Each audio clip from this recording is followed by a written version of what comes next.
Hi friends, ನಮಸ್ತೆ. ನಾನು ನಿಮ್ಮ ಕೆ ಕುಕ್ಕಿಂಗ್ ಚಾನಲ್ಗೆ ಸ್ವಾಗತ. ಹಬ್ಬಬ್ಬ ಈ ಚಳಿ ಗಾಳಿಗೆ ಬಾಯಿಗೆ ತುಂಬ ಬಿಸಿ ಬಿಸಿಯಾಗಿ ಖಾರವಾಗಿರುವಂತಹ ಈ ಮಂಡಕ್ಕಿ ಚೌಚೌ ಅಂತೀವಿ ನಾವು. ಚೌಚೌ ಮತ್ತು ಈ ಜೀರಿಗೆ ಮೆಣಸಿನ್ಕಾಯಿ ಮಾಡ್ಕೊಂಡ್ರೆ ಸೂಪರಾಗಿರುತ್ತೆ. ಈ ಕ್ಲೈಮೇಟಿಗೆ ತುಂಬ ಚೆನ್ನಾಗಿರುತ್ತೆ. ಟೇಸ್ಟ್ ಮಾತ್ರ ಸೂಪರಾಗಿರುತ್ತೆ ನೋಡಿ. ಈ ಥರ ಮಾಡಿಕೊಂಡ್ರೆ ಮತ್ತೆ ಪುನಃ ಮಾಡಬೇಕು ಅನಿಸುತ್ತೆ, ಅಷ್ಟು ಚೆನ್ನಾಗಿರುತ್ತೆ. ಈ ಜೀರಿಗೆ ಮೆಣಸಿನ್ಕಾಯಿ ಅಂತೀವಿ ನಾವು. ಇನ್ನು ನೋಡಿ, ಈ ಥರ ನಾವು ಬರೀ ಇಟ್ಟಿಟ್ಟೆ ತಿಂತೀವಿ. ಈ ಥರ ತೆಕ್ಕೊಂಡು ಮಕ್ಕಳು ತಿಂತಾರೆ. ಬೇಕಂದರೆ ಮೆಣಸಿನ್ಕಾಯಿ ಜೊತೆ ನೀವು ತಿನ್ಬೋದು. ಹೇಗೆ ಮಾಡುವ ನೋಡುವ. ಇದು ದಪ್ಪ ಮೆಣಸಿನ್ಕಾಯಿ ಅಂತ ಕರಿತೀವಿ. ಇದು ಖಾರ ಇರೋಲ್ಲ ಅಷ್ಟೊಂದು, ಅಂದರೆ ತುಂಬ ಖಾರ ಅಂದರೆ ಖಾರ ಇರೋಲ್ಲ, ಸ್ವಲ್ಪ ಖಾರ ಇರುತ್ತೆ ಲೈಟಾಗೆ. ಇಂಥ ಮೆಣಸಿನ್ಕಾಯಿ ತೊಗೊಂಡಿನಿ ನೋಡಿ. ಒಂದು ಸಣ್ಣ ಚಾಕು ಅಥವಾ ಬ್ಲೇಡ್ ತೊಗೋಬೋದು. ನಾವು ಚಾಕು ತೊಗೊಂಡಿನಿ ನೋಡಿ. ಈ ಥರ ಸೀಳಿಸ್ಬಿಟ್ಟು ಅಲ್ಲಿ ಒಳಗಿರುವಂತಹ ಮೆಣಸಿನ್ಕಾಯಿ ಬೀಜನ ಲೂಸ್ ಮಾಡ್ಕೊಳ್ಳಿ. ಫಸ್ಟಿಗೆ ಲೂಸ್ ಮಾಡಿ ಒಂದು ಪ್ಲೇಟಿಗೆ ಹಾಕ್ಕೊಳ್ಳಿ. ಅದರಲ್ಲಿರುವಂತಹ ಬೀಜ ತೆಗೀರಿ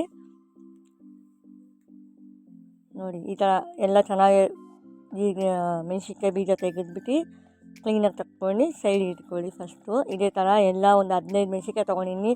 ಎಲ್ಲ ಮೆಣಸಿನ್ಕಾಯಿನ ಸಹ ಈ ಥರ ಸೀಳಿಸ್ಬಿಟ್ಟು ಕ್ಲೀನಾಗಿ ಸೈಡಿಗೆ ಇಡ್ತಾಯಿದ್ದೀನಿ ನೋಡಿ.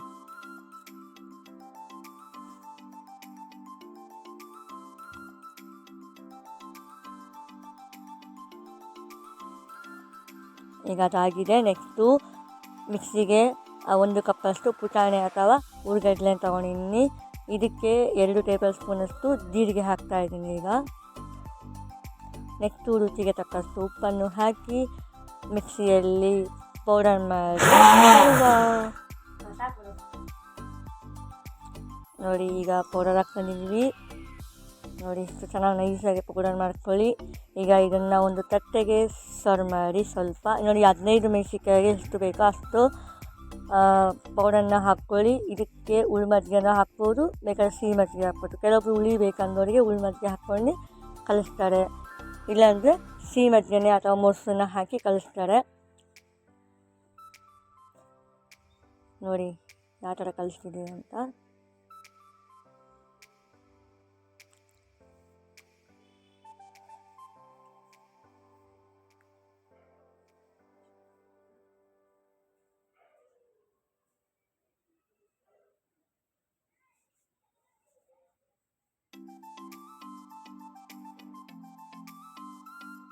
ನೋಡಿ, ಈಗ ಒಂದು ಮೆಣಸಿನ್ಕಾಯಿ ತೊಗೊಂಡಿದ್ದೀನಿ, ಅದಕ್ಕೆ ತುಂಬ್ತಾ ಇದ್ದೀನಿ ನೋಡಿ. ಈ ಥರ ಗ್ಯಾಪ್ ಬಿಡಬೇಡಿ, ಫುಲ್ ತುಂಬಿ ಆ ಮೆಣಸಿನ್ಕಾಯಿ ಫುಲ್ಲು. ಅದಾದಮೇಲೆ ಒಂದು ಪ್ಲೇಟಿಗೆ ಸರ್ವ್ ಮಾಡಿ. ಇದೇ ಥರ ಎಲ್ಲ ಮೆಣಸಿನ್ಕಾಯಿನ ತುಂಬಿ ಒಂದು ತಟ್ಟೆಗೆ ಸರ್ವ್ ಮಾಡಿ. ನಾವು ಈ ಥರ ಇಟ್ಟು ಕಲಿಸ್ತೀವ, ಅದನ್ನೇ ತಿಂತಾಯಿದ್ವಿ ನಾವು ಸಣ್ಣವರಿದ್ದಾಗ. ಇವಾಗೂ ಸಹ ನಮಗೆ ಅದು ತುಂಬ ಇಷ್ಟ. ನನ್ನ ಮಕ್ಕಳು ಸಹ ಹೀಗೆ ಸಹ ತಿಂತಾರೆ. ಈ ಥರ ಇಟ್ಟಿಟ್ಟೆ ತಿಂತಾರೆ, ಅಷ್ಟು ಟೇಸ್ಟ್ ಬರುತ್ತೆ. ಇದು ಫ್ರೈ ಮಾಡಿದ್ಮೇಲೆ ಸಹ ಇಟ್ಟು ತಿಂದ್ರೂ ಚೆನ್ನಾಗಿರುತ್ತೆ. ಮಕ್ಕಳು ಮೆಣಸಿನ್ಕಾಯಿ ತಿನ್ನಲ್ಲ, ಹಾಗಾಗಿ ಈ ಥರ ಇಟ್ಟಿಟ್ಟೇ ಕೊಡ್ಬೋದು ಮಕ್ಕಳಿಗೆ ನೋಡಿ. ಈಗ ರೆಡಿಯಾಗಿದೆ. ಈಗ ಸ್ಟವ್ ಮೇಲೆ ಒಂದು ಬಾಣಲಿ ಇಟ್ಟಿದ್ದೀನಿ ನಾವು, ಬೇಕಾದ್ರೆ ಪಾನ್ ಸಹ ಇಡ್ಬೋದು. ಇದನ್ನು ಜೋಡಿಸಿ ಈ ಥರ ಸುತ್ತ ಜೋಡಿಸಿ. ಒಟ್ಟು 2 ಕಡೆಯೂ ಫ್ರೈ ಆಗಬೇಕು. ಹಾಗಾಗಿ ಫಸ್ಟಿಗೆ ಒಂದು ಕಡೆ ಕಡೆನ ಫಸ್ಟು ಫ್ರೈ ಮಾಡ್ಕೊಳ್ಳೋಣ ನೋಡಿ. ಈ ಥರ ಜೋಡಿಸಿದ್ದೀವಿ. ಈಗ 1 ಟೇಬಲ್ ಸ್ಪೂನಷ್ಟು ಎಣ್ಣೆ ಹಾಕಿ ಸಣ್ಣ ಉರಿಯಲ್ಲಿ ಲಿಡ್ ಕ್ಲೋಸ್ ಮಾಡಿ ಫ್ರೈ ಮಾಡಿ. ಒಟ್ಟು ಡಬಲ್ ಸೈಡು ಸಹ ರೋಸ್ಟ್ ಆಗಬೇಕು. ಮೀಡಿಯಮ್ಮಾಗಿ ರೋಸ್ಟ್ ಆದರೂ ಪರವಾಗಿಲ್ಲ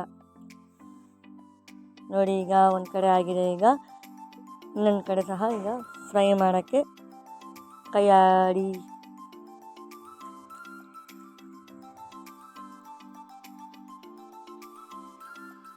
ಈಗ ನೋಡಿ, ಆಲ್ಮೋಸ್ಟ್ 90% ಎಲ್ಲ ಆಗಿದೆ. ಈಗ ಚೆನ್ನಾಗಿ ರೋಸ್ಟ್ ಆಗಿದೆ ನೋಡಿ. ಇನ್ನು ಕೆಲವೊಬ್ಬರಿಗೆ ತುಂಬ ರೋಸ್ಟ್ ಆಗಬಾರ್ದು, ಕೆಲವೊಬ್ಬರಿಗೆ ರೋಸ್ಟ್ ಆಗಬೇಕು. ಬಟ್ ನಮಗೆ ಕರೆಕ್ಟಾಗಿದೆ. ಈಗ ರೆಡಿಯಾಗಿದೆ. ಇದಕ್ಕೆ ಸೂಪರ್ ಕಾಂಬಿನೇಷನ್ ಚೌಚೌ ಮಾಡ್ತಾಯಿದ್ದೀವಿ ನೋಡಿ. ಇದನ್ನು ನಾವು ಟೊಳ್ಳು ಮಂಡಕ್ಕಿ ಅಂತ ಕರಿತೀವಿ ನೋಡಿ. ಇದನ್ನು ಟೊಳ್ಳಿರುತ್ತೆ, ಈ ಟೊಳ್ಳು ಮಂಡಕ್ಕಿ ಸೂಪರಾಗಿರುತ್ತೆ. ಅದಕ್ಕೆ ಆ ಕಾಂಬಿನೇಷನ್ ಸೂಪರಾಗಿರುತ್ತೆ. ಹಾಗಾಗಿ ಇದು ತೊಗೊಂಡಿದ್ದೀವಿ.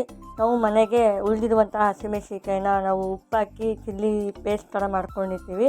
ಒಂದು 15 ಡೇಸ್ ತನಕ ಸ್ಟೋರ್ ಮಾಡ್ತೀವಿ. ಅದು ಸಹ ನಾವೀಗ ಅದನ್ನು 1 ಟೇಬಲ್ ಸ್ಪೂನಷ್ಟು ಮಿಕ್ಸಿ ತೊಗೊತಾ ಇದ್ದೀನಿ, ಮಿಕ್ಸಿ ಪೇಸ್ಟು. ಅದಕ್ಕೆ ಸ್ವಲ್ಪ ಎಣ್ಣೆ ಹಾಕ್ಕೊತಾ ಇದ್ದೀನಿ ನೋಡಿ. ಎಣ್ಣೆ, ಸ್ವಲ್ಪ ಉಪ್ಪು ನೋಡಿ, ಎಣ್ಣೆ ಹಾಕಿ ಕಲಿಸ್ತಾ ಇದ್ದೀನಿ ನೋಡಿ ಆ ಮಂಡಕ್ಕಿಗೆ. ಬಟ್ ಟೇಸ್ಟ್ ಮಾತ್ರ ಸೂಪರಾಗಿರುತ್ತೆ. ಹಾಗಾಗಿ ಈ ಥರ ಮಾಡ್ತೀವಿ ಚೌಚೌ ನಮ್ಮ ಮನೆಗಳಲ್ಲಿ. ನಿಮ್ಮ ಮನೇಲಿ ಹೇಗೆ ಮಾಡ್ತೀರಾ ಅಂತ ಕಮೆಂಟ್ ಮಾಡಿ.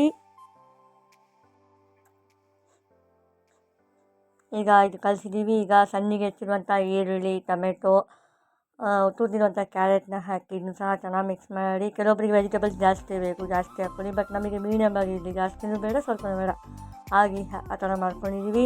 ನೆಕ್ಸ್ಟು ಸಣ್ಣಗೆ ಹೆಚ್ಚಿರುವ ಕೊತ್ತಂಬರಿ ಸೊಪ್ಪನ್ನು ಹಾಕಿ ಈಗ ನೋಡಿ ಚೌಚೌ ರೆಡಿಯಾಗಿದೆ. ಈಗ ಇದಕ್ಕೆ ನೆಕ್ಸ್ಟು ಒಂದು ಓಳಷ್ಟು ನಿಂಬೆಹಣ್ಣ ಹಿಂಡಿ ಈಗ ರೆಡಿಯಾಗಿದೆ. ಇದನ್ನು ಒಂದು ತಟ್ಟೆಗೆ ಅಥವಾ ಪ್ಲೇಟಿಗೆ ಸರ್ವ್ ಮಾಡೋಣ. ಈ ಚಳಿಗೆ ಮಳೆಗೆ ಸೂಪರಾಗಿ ಇರುವಂತಹ ಟೇಸ್ಟ್ ಕೊಡುವಂತಹ ಆಹಾ ಅನಿಸುವಂತಹ ಚೌಚೌ ಪ್ಲಸ್ ಜೀರಿಗೆ ಮೆಣಸಿನಕಾಯಿ ರೆಡಿಯಾಗಿದೆ. ಈ ರೆಸಿಪಿ ಇಷ್ಟ ಆದರೆ ಲೈಕ್ ಮಾಡಿ, ಶೇರ್ ಮಾಡಿ, ಕಮೆಂಟ್ ಮಾಡಿ, ಸಬ್ಸ್ಕ್ರೈಬ್ ಮಾಡಿ. ಹೀಗೆ ನಮ್ಮ ಚಾನಲ್ನ ಸಪೋರ್ಟ್ ಮಾಡಿ ಅಂತ ಹೇಳುತ್ತಾ thank you for watching this video. Thank you all.